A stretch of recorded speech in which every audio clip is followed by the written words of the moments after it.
What's up, y'all? So, as I previously mentioned in my other video, I'm going to be starting a series of what it looks like to come back home to self, come back home to the present. And this is a long overdue series, to be quite honest with you, and it's because, I've been checked out for a really long time. And perhaps I can give you guys a little bit of context as to why I started this series. Yes, I did mention a little bit of it before about how you can go on autopilot and how I've been checked out for a really long time. But I'll give you guys a little bit of a background, as quick as I can.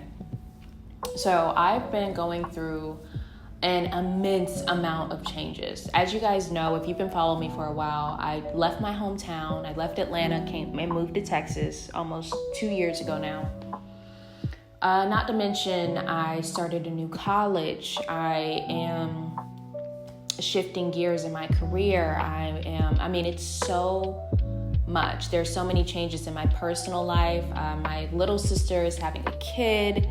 I'm in the process of figuring out who I am, what I want to do, but I will say the biggest shift in my sense of identity has been realizing that my younger sister is having a freaking child. And it's, my God. They say when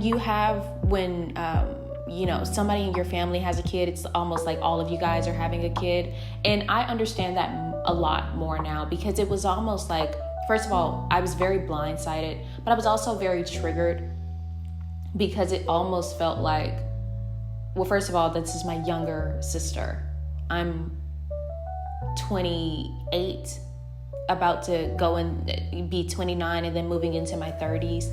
So all these shifts and changes between still being around my family, understanding who I am with them, and also simultaneously growing into who I'm trying to be, and sitting between the tension of who I was and who I'm becoming.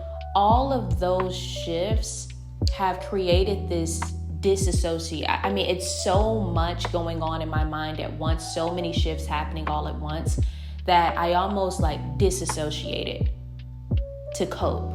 I feel like I was so overwhelmed and overstimulated with all the changes that I detached from myself so much. I did it as a coping mechanism. And mind you, my natural state of trying to heal is I do it in isolation. When I'm going through something or I'm trying to work through something, I feel the need to detach. If I don't get some alone time by myself, I go into this disassociation. I detach, I go on autopilot and just kind of keep going. And it's almost like I feel like I need to hold my breath until I feel safe enough to exhale in my own safe space. And lately, I've realized I haven't had that safe space. I haven't had that moment to just exhale. It's like I've been holding my breath because so many changes are happening so fast all at once. It's almost like I've just been holding it all in, waiting for the right moment to just breathe out. And it wasn't until recently that I realized, dude, this perfect moment to breathe out or exhale may never come. There may never be a right moment to exhale. I need to create this for myself. And that's why I started this series, because I realized in that holding my breath, autopilot, I was still making decisions from that space. It's almost like being in fight or flight. My nervous system was so shocked and so engulfed in so much chaos and confusion and overwhelming thoughts that I started, mind you, while I'm in the midst of that, I started choosing jobs from that space. I was choosing career paths from that space. I was making decisions about who I was talking to, who I was potentially dating from that space. And it wasn't until I had a moment of clarity recently, mind you, this is months on end of me in that autopilot state, that I started to realize, hey, this relationship isn't actually rooted in stability. It's actually quite toxic. Or this job isn't actually sustaining me. It's draining me. I'm not doing things from a state of love. I'm doing things from a state of survival. So that's just a little bit of background as to why I want to start this series, because it's almost like it wasn't until I hit a wall of being so overstimulated to the point where I was literally like having headaches, couldn't sleep, that I was like, okay, wait a minute. This isn't working for me anymore. I have to rein in my mind, my energy, my spirit, and my emotions before I get too far gone in this. And I know, like I mentioned, I had a good friend who came to me and was like, I think you should create some content. There's a lot of people that actually need to hear this. There's a lot of people that have similar situations and are going through that as well. And mind you, I love a good venting session. Mind you, I just do it. I've just been journaling, right? I've just been doing it on my own. But I can understand how therapeutic and how healing it can be to communicate that truth out loud and provide that safe space for people to be like, yeah, me too, and work through it as well. So that's just a little bit of background as to why I started the series. But that was just a quick tad bit. Let's get back into the rest. So initially I started this series for me, right? And what it looks like to start to pull yourself back into the present moment, start to pull yourself out of the doom and gloom, the autopilot, and all the things, right? So this is the first video following up to that message, and it's entitled Exhaustion, which is very fitting, right? Because when you're on autopilot and you start to come back into your present moment, dude, let me tell you something. You are thoroughly exhausted, which is where I am right now. Quite drained, quite exhausted, quite irritable. It's all the things, right? But essentially, it's phase one of coming back home to yourself, because once you start to realize just how long you've gone checked out from yourself, essentially, you have to now be honest with yourself with what you've been tolerating, and now be more aware of what's draining you and what's fueling you. Because mind you, when you're on autopilot, there are certain things that just go. There are certain things that happen. You do things, you meet people, you interact with certain things, you accept offers while you're on autopilot. Because autopilot and survival mode go hand in hand, right? So I'll give you an example of what that looks like. When you're on autopilot just trying to survive, let's say you get offered a job. And in this job, it's paying you just enough to cover your bills, but it is quite literally draining every ounce of life that you have in you, around you, you know what I mean? It's draining. It's quite draining. But see, when you're just focusing on survival, you accept those offers. The offers that ultimately you have to now look back on and now come up with a strategic exit strategy, which I was going to entitle that as well. So maybe it can go hand in hand. The first phase of coming out of autopilot is one, exhaustion, but the other side to that coin is now coming up with an exit strategy, which is where I am and why I wanted to touch on that first. So here's the thing. Running for so long requires a sense of honesty with yourself. And what that looks like for me is I've noticed myself craving silence more and more, right? Like, I'm typically pretty cool with just talking to people, there are certain interactions that are obviously unavoidable, to be completely honest with you, but I've noticed the deep desire to want to pull back from everyone and everything. And there's a little bit of a hesitation with that because I feel torn between the two, right?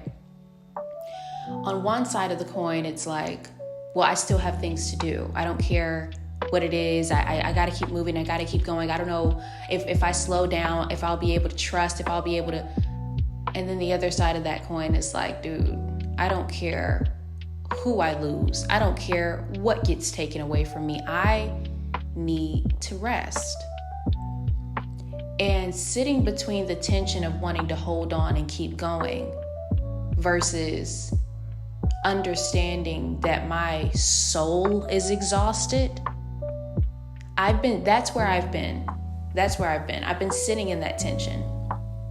And it's created this internal storm mentally because I'm toggling between racing thoughts and then there's this still small voice that's like, it'll be okay. So dealing with that, sitting in the tension of that, I think that's a good place to ultimately start because see, like I mentioned before, I feel like a lot of us are in that place where we're faced with an immense amount of responsibility that our autopilot or survival mode has forced us to be in. And also wrestling with the thoughts of now having to slow down. And see, here's the thing about that too. I think on a subconscious level or like on a deep soul level, part of the reason why I fight rest is because I know if I slow down long enough, I'm going to start to see the truth. And it's a hard truth to swallow, right? Because essentially, I would have to now look at the relationships that I've been in. And this is platonic, this is family, and look at the dynamics of it. And then going outside of the relationships, I would now have to sit with the truth of where I work, what I do for work, what I've been doing up until this point. And then the hardest truth is now sitting with myself and looking at the toxic behaviors that I've been exhibiting and I've been doing. And I think that is what I've been running from. It's been a run because ultimately I know what this feels like. I know I've known for a really long time that certain things don't work and haven't worked, but not knowing what to do with that truth is what has been forcing me to avoid it. It's like, well, what do okay, so I acknowledge that this isn't working. Now what? What if I don't have the means to be able to leave right now? What if I don't have the means to be able to rest? What if I don't have? And that's what I want to talk through with whoever's drawn to my messages or following along on this series. It's sitting with the lack. Because see, a lot of the stuff that we deal with on a day-to-day basis, those are symptoms. Symptoms of a very core rooted serious problem, essentially. And I'm learning this more in therapy. There are two different kinds of emotions, right? There are primary emotions and then there are secondary emotions, right? I'll give you an example. A primary emotion is, let's say, for example, you got into an argument with a friend or a loved one. Your primary emotion is the initial reaction that you had to it, right? Your initial reaction was anger or, you're yelling or you're upset. But the secondary reaction or the secondary emotion is the aftermath. So that could sound like, well, I wish I would have said this. Well, I didn't really mean that. So the aftermath could be the guilt. The aftermath could be the pain that you still deal with after that, or the aftermath could be the passive aggressiveness. And that is something that I'm learning how to observe from a subjective level, right? without guilt. And here's one thing that my therapist is teaching me, and I will extend this knowledge to you all. Acceptance without judgment. Learning how to accept where you are for who you are, and just meeting yourself with that. Just meeting yourself with that honest truth. And see, that's really important. I had a little bit of a breakthrough this weekend regarding that truth. I went out for a walk and I just asked myself a question, like, what is it that I really need right now?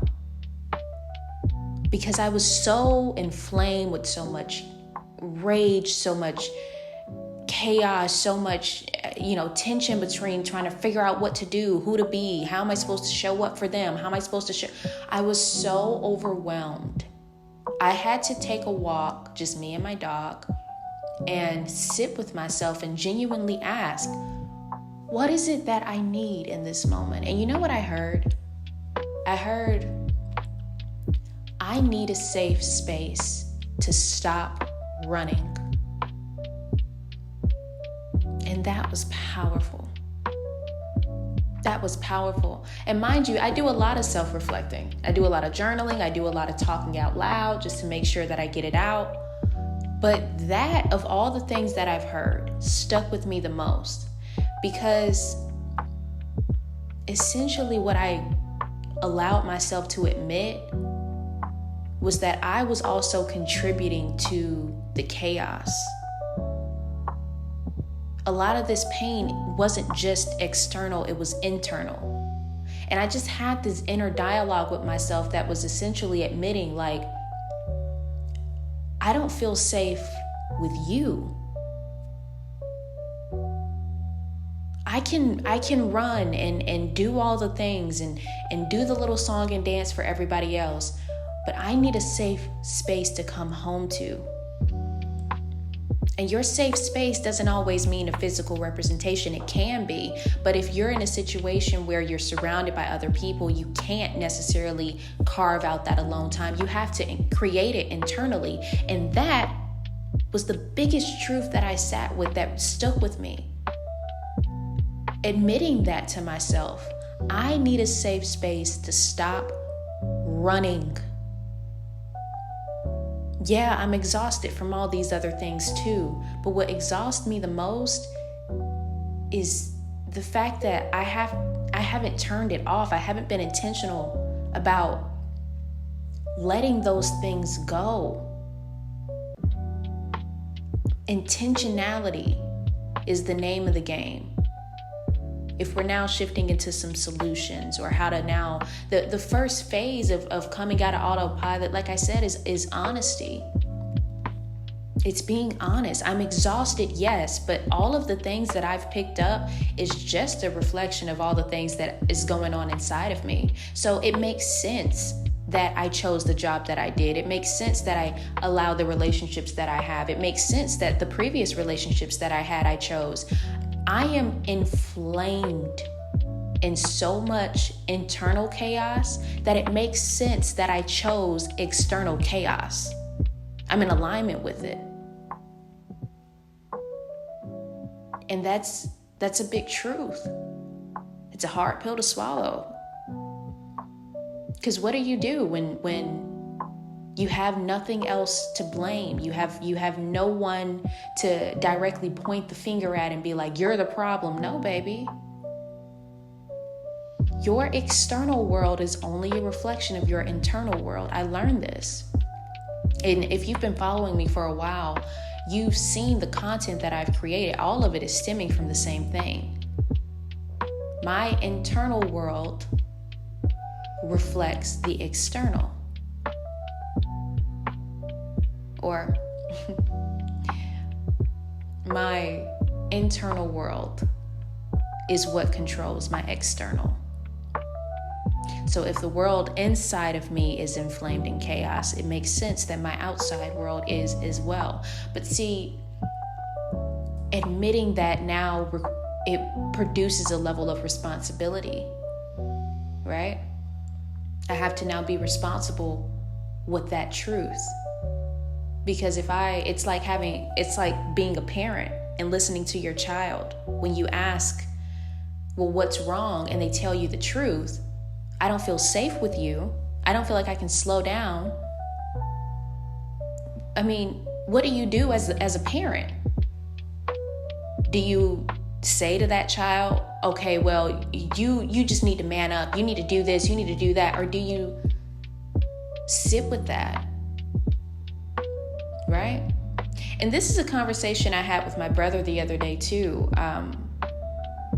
It's hard to be present and honest with other people when you're in pain, right?